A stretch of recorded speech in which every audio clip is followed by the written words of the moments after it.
Recently আমি একটা question খুব পাইতেছি যে how do I pick up songs, how do I pick up difficult chords, how do I recognise them.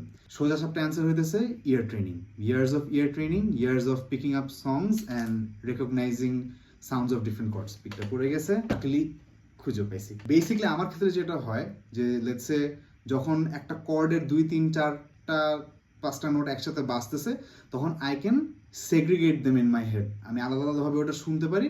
And let's say একটা note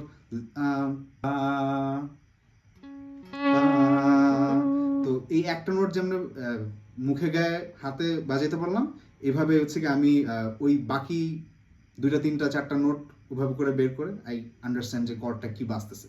এটা একটা এক্সাম্পল দিই উইথ আ সং।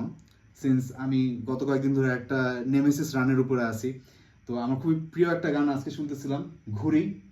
তো ঘুড়ি দিয়ে আজকে আমি এক্সাম্পলটা দিব। ঘুড়ির শুরুতে একটা কর্ড স্ট্রাম বাজে, তো শুনি।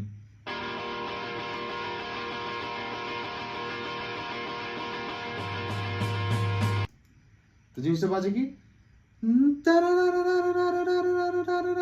So I know my top note is টা।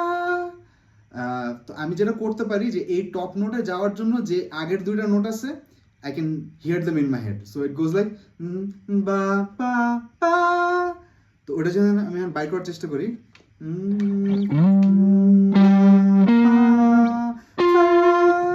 so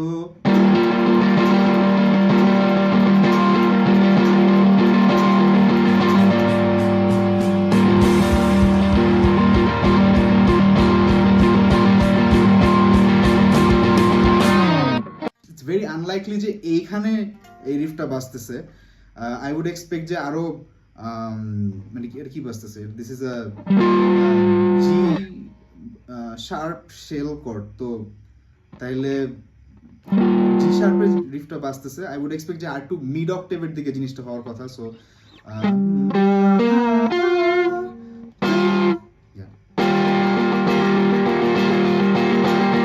this sounds more in tune with the track. So that's how I figure out chords and pick up songs.